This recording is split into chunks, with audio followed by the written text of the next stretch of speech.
Spring 1864.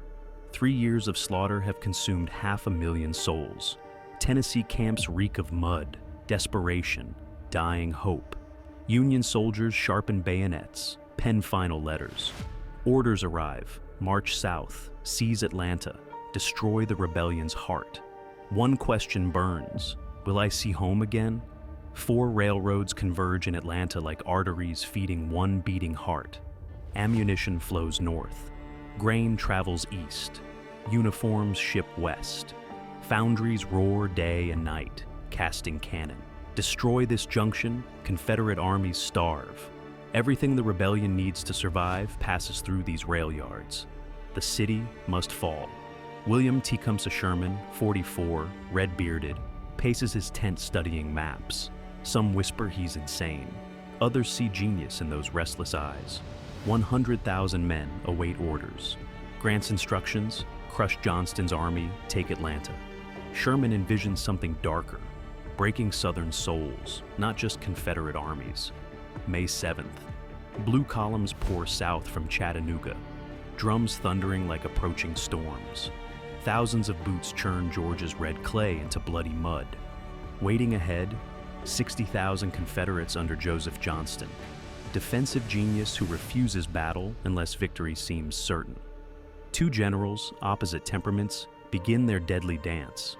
Private Thomas Ridley, Connecticut Infantry, writes, "We march through country where every face hates us. Yesterday, a woman spat at our column. Children watch with dead eyes.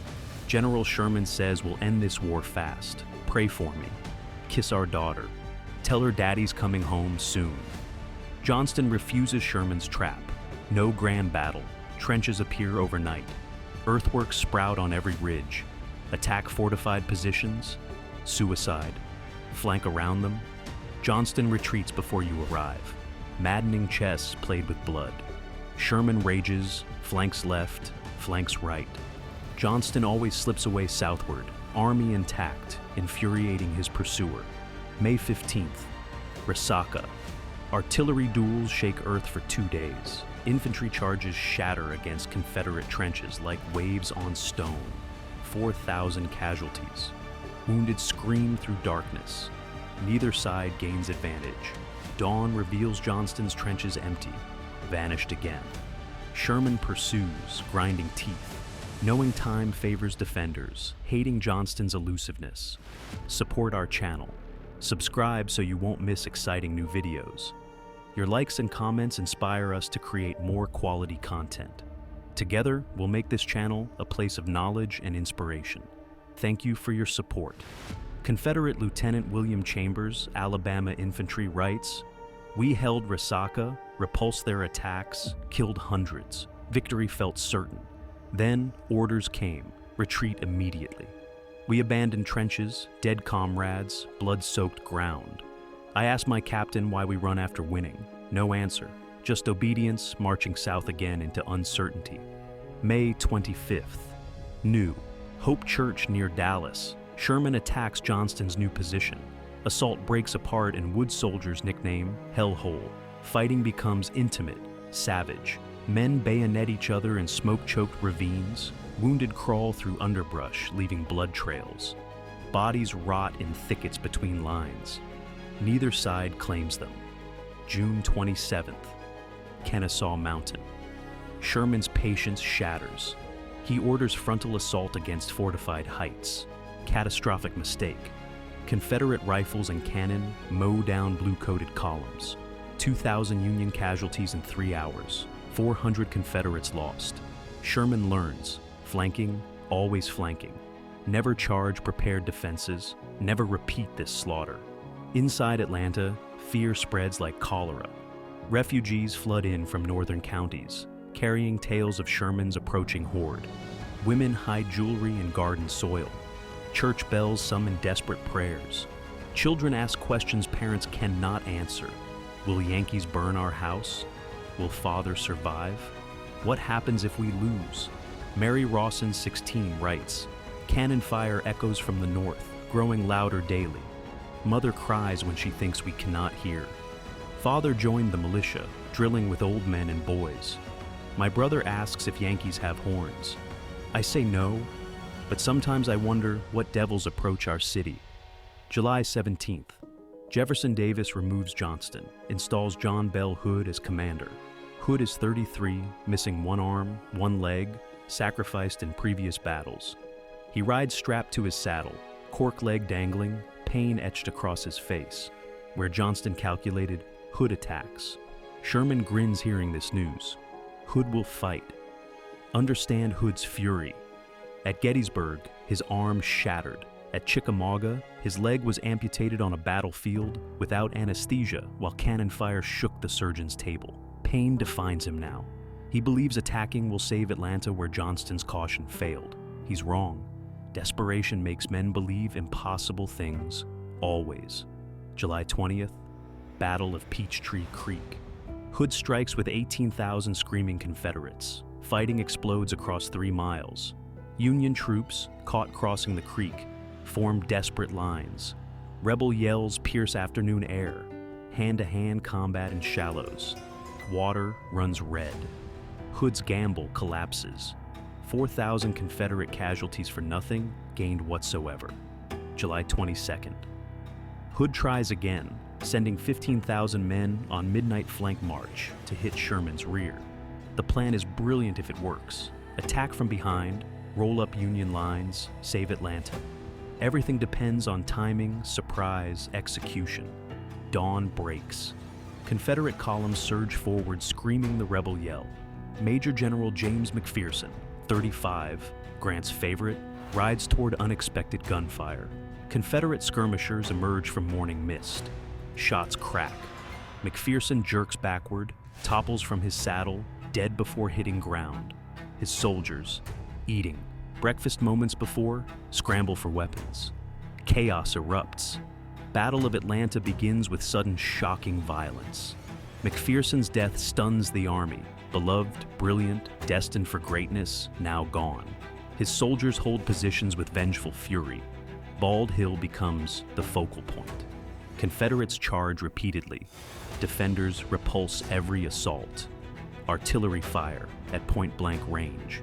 Men fight with rifles, bayonets, fists, rocks. By evening, Hood's attack has failed catastrophically. Sherman watches from a hilltop, telescope pressed to his eye. He sees McPherson's body carried past, covered with flag. His jaw tightens. No time for grief. He orders reinforcements forward, artillery repositioned, counterattacks prepared. McPherson will be mourned later. Now, Sherman must win. Hold every inch. Give nothing back to Hood's dying assaults. 3 days, 12,000 irreplaceable Confederate casualties. Men the South cannot replace. Army of Tennessee, once formidable, bleeds to death. Survivors retreat behind Atlanta's fortifications, hollow-eyed, exhausted, knowing their attacks achieved nothing. Sherman tightens his encirclement, preparing not for battle, but strangulation. He can wait. Hood cannot. Mathematics favor the Union. Late July. Sherman shells Atlanta methodically. Daily, Union artillery hurls iron into the city. Explosions shake buildings. Fires spread through neighborhoods. Civilians huddle in cellars, listening to screaming dissent of incoming rounds. A 10-year-old boy dies when shells strike his home. His mother goes mad with grief, wandering streets calling his name endlessly. Carrie Berry, 10, writes, "We stay in the cellar always. Mama says we're safe here, but I hear shells exploding above. I haven't played outside in 2 weeks. My doll lost her head when our house shook. I wonder if this is what hell sounds like. I want this nightmare to end." Sherman wants more than surrender. He wants to break Southern will entirely. His armies destroy railroads systematically, heating rails over bonfires, twisting them around trees into useless sculptures soldiers call Sherman's neckties. Warehouses burn, factories dismantle. This is total war, destroying not just armies, but capacity and desire to fight. Terror as strategic weapon. August passes in siege. Hood's supplies dwindle to nothing. Soldiers desert nightly, slipping away to protect farms. Sherman's columns are destroying. Hunger spreads. Ammunition runs low. Hood knows he cannot hold much longer. Yet Davis's telegrams from Richmond demand he stay, fight, somehow achieve the impossible. Hood obeys, knowing it's futile. Duty demands sacrifice. Confederate chaplain Charles Quintard writes, "Our men stand hollow-eyed, starving, losing faith. They've endured so much, sacrificed everything. Daily brings news of more friends killed. Sherman's cannon never cease. Officers whisper, 'We cannot win.' Yet we fight because our dead deserve we not surrender cheaply. Pride is all remaining. To us." August 31st, Sherman's final move. His armies sweep south, severing the last railroad into Atlanta. Hood realizes the trap has closed. Stay and be surrounded, captured, destroyed. Retreat and abandon Atlanta. That night, Hood orders evacuation. Confederate troops march south in darkness. Behind them, ammunition trains explode, turning night into artificial day. September 1st, 1864. Dawn reveals empty streets. Union scouts enter cautiously, finding fires still burning from Hood's demolitions. The mayor approaches under white flag, formally surrendering. Sherman telegraphs Washington, "Atlanta is ours and fairly won." 4 months, 100 days of fighting, 35,000 casualties. The Confederate heart has been pierced fatally. Political earthquake reaches across America instantly. Northern despair transforms to wild jubilation. Weeks earlier, Lincoln expected electoral defeat. Democrats claimed the war unwinnable, demanded negotiated peace. Atlanta's fall changes everything. Northern voters see victory approaching. Lincoln's re-election becomes certain. The Confederacy loses its final hope, Northern exhaustion forcing compromise, allowing Southern independence. In Richmond, Jefferson Davis receives news in silence. Atlanta, symbol of Southern industrial might, has fallen. His strategies lie in ruins. Hood's army survives, but is shattered. Sherman now controls Georgia's heart. What will that red-bearded demon do next? Davis cannot imagine the destruction Sherman is planning. The march to the sea will exceed his worst nightmares. Sherman walks Atlanta's captured streets calculating. The city sprawls before him. Railroad yards, foundries, warehouses. Much is already destroyed. Hood demolished what he couldn't carry. Twisted rails, burned depots, exploded arsenals litter the landscape. Sherman decides civilians must leave, everyone. Atlanta will become military fortress, nothing more. No exceptions, no mercy. War is cruelty. Sherman's expulsion order shocks civilians. Leave, everyone? Where will they go? How will they survive? Sherman remains unmoved. War is cruelty and you cannot refine it, he tells protesting Confederate officers. The crueler it is, the sooner it will be over. Thousands pack belongings, begin the exodus. Old men push carts, mothers carry infants, children weep. Home disappears behind them forever. Watch the exodus, witness war's true face. Not battlefield heroics, but broken families homeless, wandering roads to nowhere. An elderly woman collapses from exhaustion. A child asks when they can return home. Nobody answers because nobody knows. Union soldiers watch silently, some with pity, others indifferent. This is victory's cost, paid by those who never chose war. November 15th, Sherman begins his march to the sea. 60,000 veterans will march to Savannah, destroying everything useful to Confederate armies. Before leaving, Sherman orders Atlanta burned, not just military targets, everything. Soldiers torch homes, churches, businesses systematically.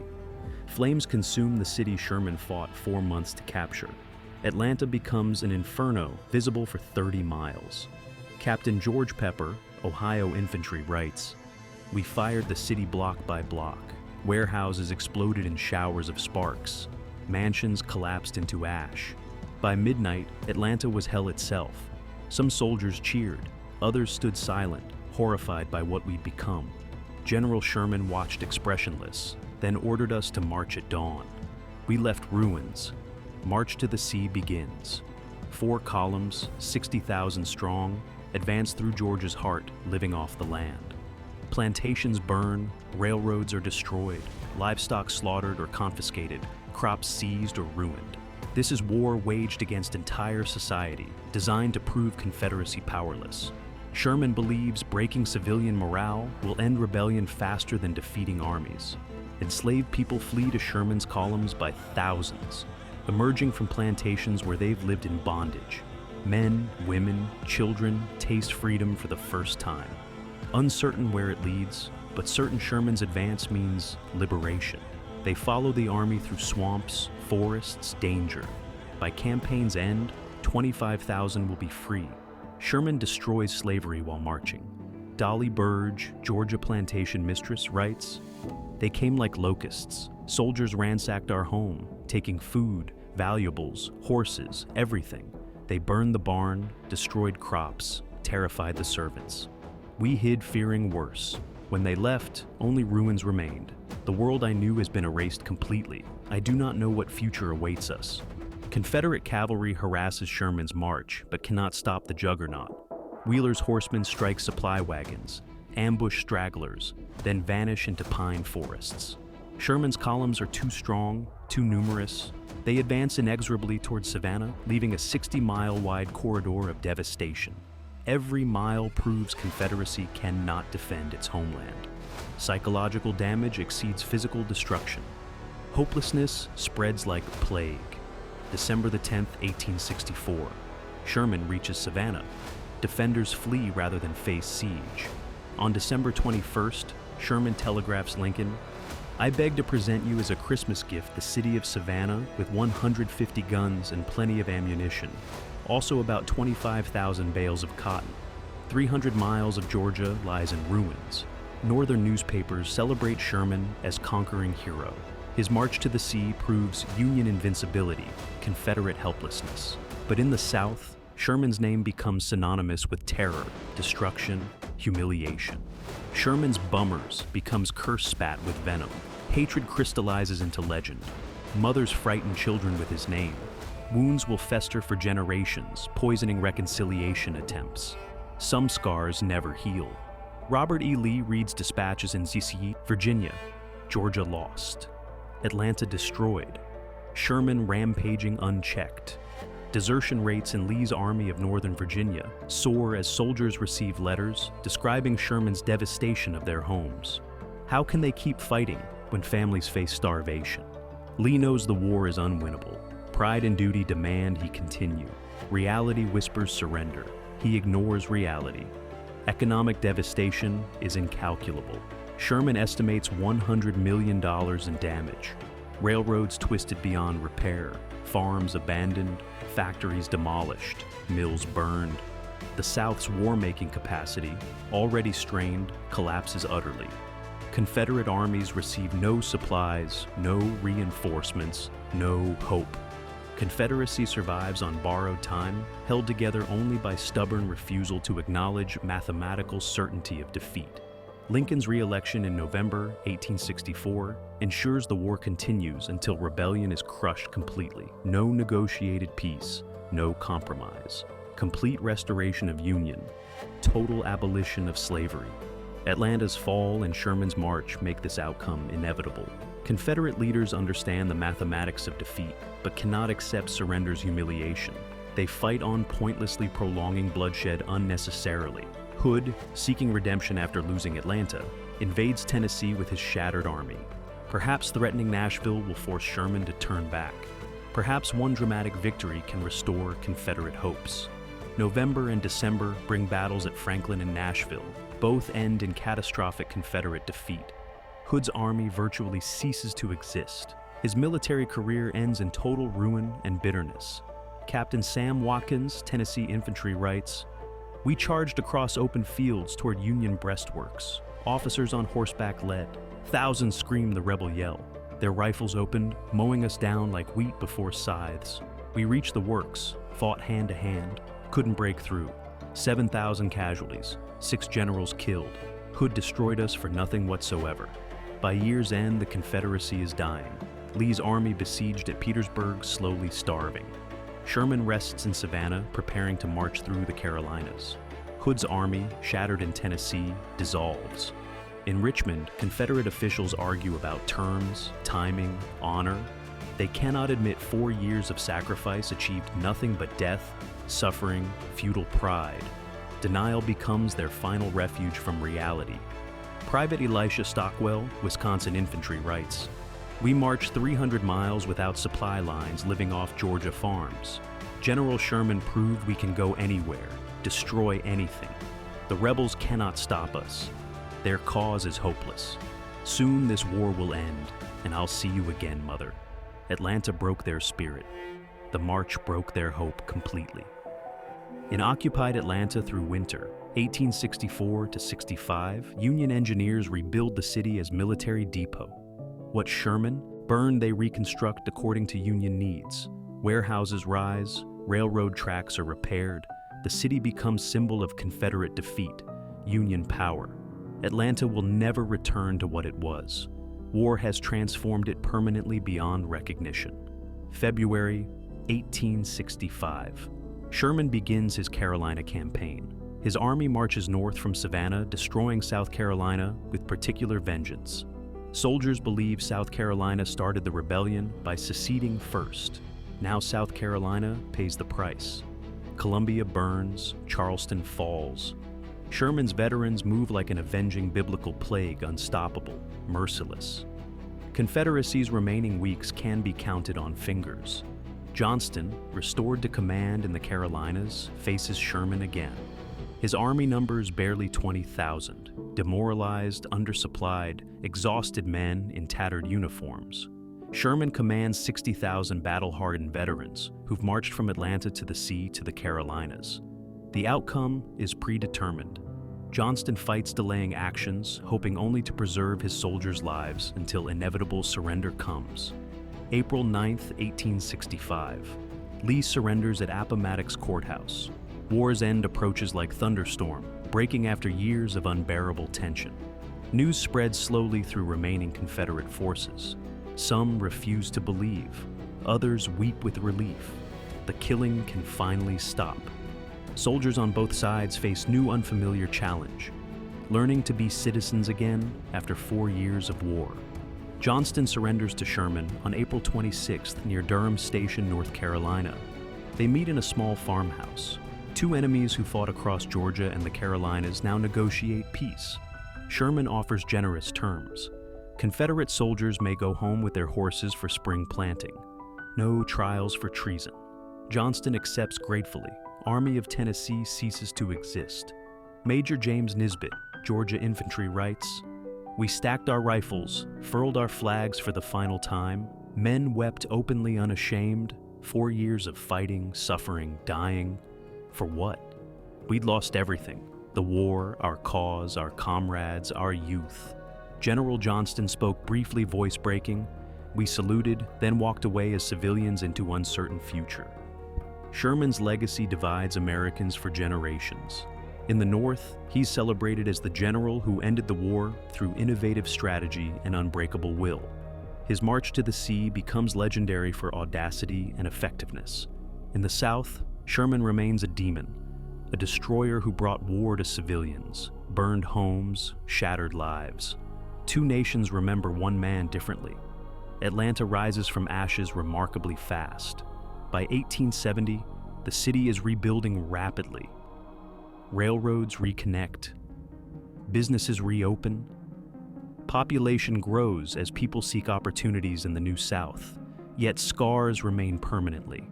Veterans remember the siege, the shelling, the burning. Every street holds ghosts of friends who died there. Atlanta symbolizes both Confederate defeat and Southern resilience equally. Historians debate Sherman's strategy endlessly. Was total war necessary? Did burning Georgia shorten the conflict, ultimately saving lives? Or did it create hatred-poisoning reconciliation for decades? Sherman never apologized. War is cruelty. The crueler it is, the sooner it will be over. He believed his march broke Southern will, made continued resistance futile. Results proved him correct ultimately. For African Americans, Sherman's campaign meant liberation from bondage. Thousands followed his army from slavery to freedom. They remember him as deliverer, though Sherman himself cared little about racial justice. He destroyed slavery because it helped defeat the Confederacy. Still, the result mattered more than the motive. Sherman's march helped end an institution enduring 2 centuries of American shame. Atlanta campaign cost roughly 65,000 casualties total. Union and Confederate combined. Thousands more civilians died or were displaced permanently. Entire counties devastated, families torn apart forever.